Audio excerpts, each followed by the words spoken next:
Today, we're diving into some really unsettling territory. We're going to be looking at the human cost of Saudi Arabia's Vision 2030. You've probably seen those amazing visuals of Neom, this futuristic city they're building, this supposed technological utopia in the desert. But behind those captivating images, there's a grim reality. Yeah, it's a situation that deserves a lot more attention than it often gets. So Vision 2030 is this huge plan. It's spearheaded by Crown Prince Mohammed bin Salman. And it's this huge undertaking to try and diversify Saudi Arabia's economy, try to move it away from oil. It's a bold plan. It has global implications. It could reshape the nation. It could influence global energy markets. It's a big deal. But to achieve this vision, they're relying on a massive influx of migrant workers, primarily from countries like India, Bangladesh, and Nepal. And the conditions that these workers are facing are really troubling. And that's putting it mildly. We're talking about thousands of lives lost, families completely shattered. And there's just this sense of impunity that's really alarming. For this deep dive, we're looking at a number of investigative reports, including a recent ITV documentary. They had some undercover footage. We're also looking at reports from the Nepalese government and a bunch of news outlets, and the numbers are staggering. Over 21,000 migrant workers are reported to have died since 2017. Working on these projects, and there's an additional 100,000 missing. Yeah. To put that in perspective, that's more than the entire population of a lot of towns and cities just vanished into the desert. Yeah, it's important to remember that these aren't just abstract statistics. Each number represents a person, a life with hopes and dreams, families back home. The ITV documentary shared one story. A Nepalese worker named Raju Bishwakarma. He sent these desperate messages pleading for rescue, saying, "Please rescue me." And tragically, he was later found dead. His story and the countless others like it really force us to look beyond the shimmering facades of these mega projects and confront the true human cost of these ambitions. It's hard to even reconcile those pleas for help with the images of the line, that 105-mile-long linear city. It's supposed to be the crown jewel of Neom. It's being promoted as this marvel of engineering and sustainability. But the working conditions reported there paint a very different picture. Yeah, the workers' accounts are chilling. They describe these grueling 12-hour shifts, sometimes stretching to 16 hours, followed by these long, exhausting commutes. It leaves them with barely any time to rest or recuperate. And there's this pervasive sense of pressure to work beyond legal limits, with very few days off. And it's fueled by this fear of losing their jobs, losing their chance to support their families. Some workers have even described their situation as feeling like beggars, utterly dehumanized, trapped in a system that just seems to value profit over their well-being. It's heartbreaking to imagine anyone enduring those conditions, especially in that unforgiving heat of the Saudi desert. The documentary also highlighted how dangerous this work can be, particularly when workers are pushed to their limits. Fatigue obviously increases the risk of accidents exponentially. But beyond the immediate physical dangers, what are the long-term consequences of this kind of exploitation on the mental and physical health of these workers? The impact is devastating. Prolonged exposure to extreme heat, combined with overwork and lack of rest, can lead to a whole host of health problems: heat stroke, dehydration, chronic fatigue, cardiovascular issues. And the mental toll is equally severe. Imagine the stress of working under these conditions, constantly fearing for your safety, separated from your loved ones, and with very limited avenues for recourse or justice. This can lead to anxiety, depression, and a sense of hopelessness that can linger long after they've left those jobs. It raises a real ethical dilemma. Can progress, can technological advancement ever justify this level of human suffering? Yeah, it's a question that haunts every aspect of this story. What's even more concerning is the lack of transparency and accountability surrounding these worker deaths and disappearances. 100,000 missing workers. That's a staggering number. Yeah. How is that even possible? It's really a testament to the power dynamics at play here. Saudi Arabia has very strict control over information. They restrict independent journalism. So investigating these cases is incredibly challenging. And the voices of the workers were often silenced. We know about Raju Bishwakarma's pleas for help, but there are countless others whose stories remain untold. It's not just the Saudi government, though.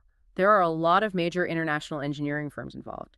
Companies like Jacobs, AECOM, Bechtel, Keller, and a lot more. They're all profiting from these ambitions, yet when questioned by the media, there's just been silence, a refusal to address these issues, or even acknowledge their complicity. It raises this crucial question: how do we hold powerful entities accountable when information is so tightly controlled? And more importantly, what are our responsibilities as global citizens, as consumers who might benefit from the technologies and innovations born from these projects? It is a sobering thought, one that I think we need to delve into further. But first, let's shift our focus to the story of Abdulrahman al-Huwaiti, a member of the Hawitat tribe, who dared to speak out against the very foundation of Neom. Yeah, Al-Huwaiti's story it's a stark reminder that the human cost of these mega projects goes way beyond just the migrant workers. It exposes this deeper pattern of silencing dissent and just disregarding the rights of anyone who stands in the way of these ambitions. His story is really unsettling.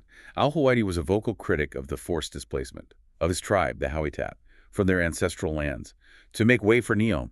He understood the cultural and historical significance of those lands, and he bravely spoke out against what he saw as a grave injustice. And he didn't just speak out, he documented it. He recorded videos. He shared his community's experiences of harassment and intimidation. He even exposed the tactics used to pressure them into leaving their homes. He knew the risks he was taking. He even predicted his own fate in one of his videos. He said, "Nothing would surprise me now.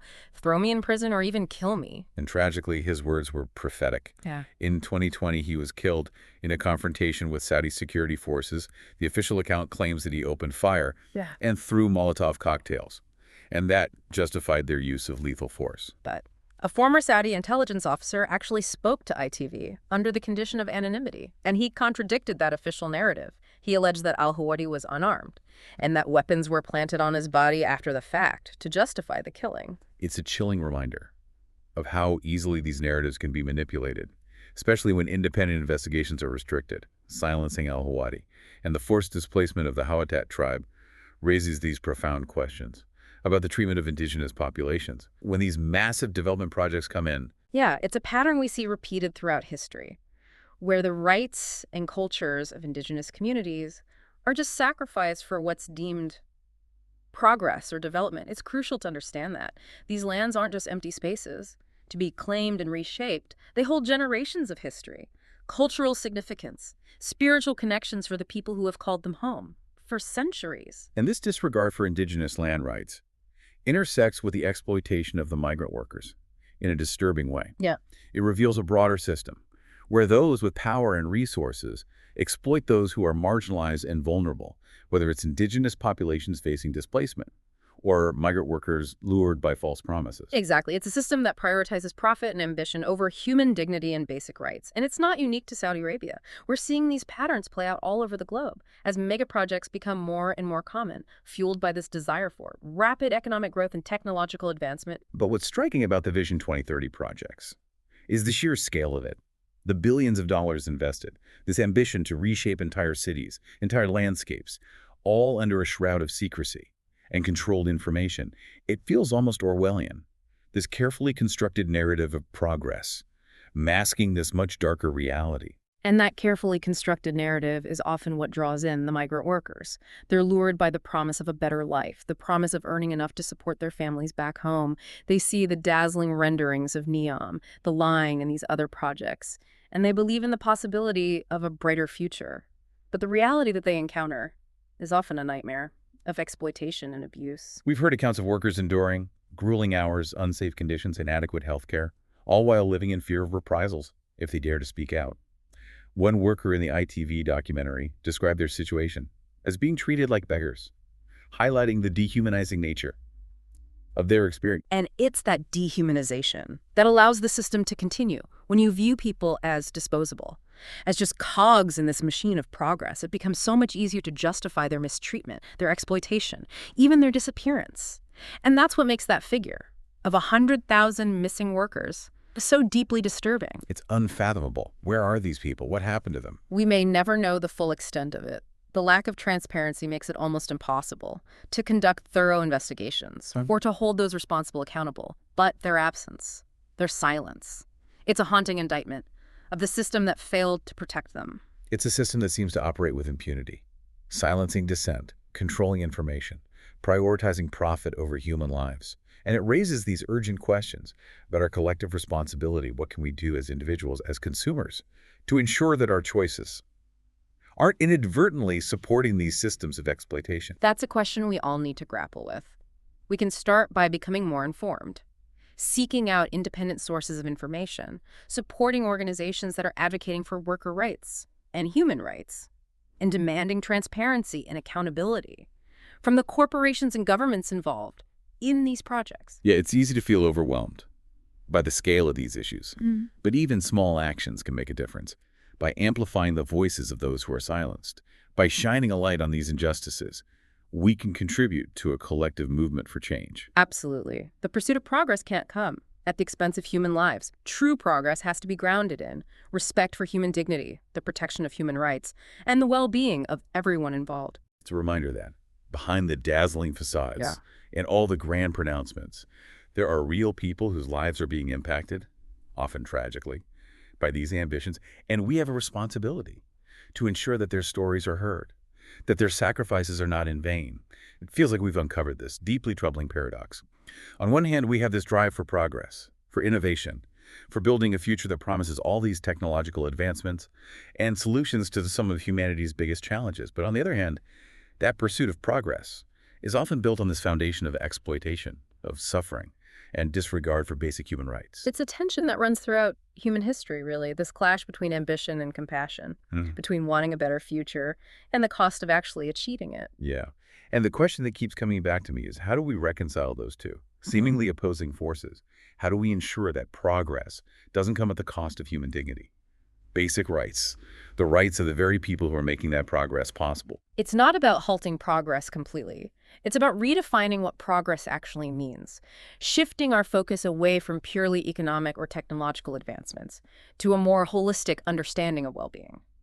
That includes social justice, environmental sustainability, and respect for human rights. So it's about more than just the bottom line. It's about recognizing the inherent value of every human life, Exactly. regardless of their economic status, their nationality, their role in society. It's about understanding that progress can't be truly meaningful if it's built on the backs of the marginalized and vulnerable. But that recognition needs to become more than just words. What can be done to actually shift that balance of power, to make sure that the workers who are building these mega projects are treated with dignity and respect, that their rights are actually protected, and that their voices are heard? It requires a multi-pronged approach, really. Governments need to step up, enforce stricter labor laws, implement some robust safety regulations, and hold corporations accountable for their practices. And that accountability needs to go beyond just national borders. It needs to be international cooperation to make sure these issues are addressed on a global scale. And what about the corporations themselves? Can we expect them to prioritize ethical practices when their bottom line is often driven by profit margins and tight deadlines? We have to demand more from corporations. Consumers have a powerful voice, and we can use that voice to support businesses that prioritize ethical sourcing, fair wages, safe working conditions. We can hold them accountable for their supply chains, demand transparency about how their products are made and who's making them.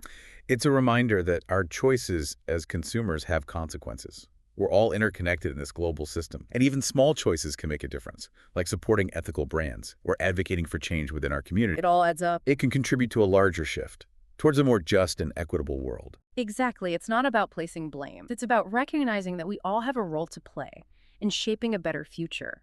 A future where progress is measured by more than just technological advancements, but by the well-being of all people and the health of our planet. These stories that we've looked at in this deep dive, the lives lost, the families shattered, the voices silenced, they serve as a stark reminder of what's at stake.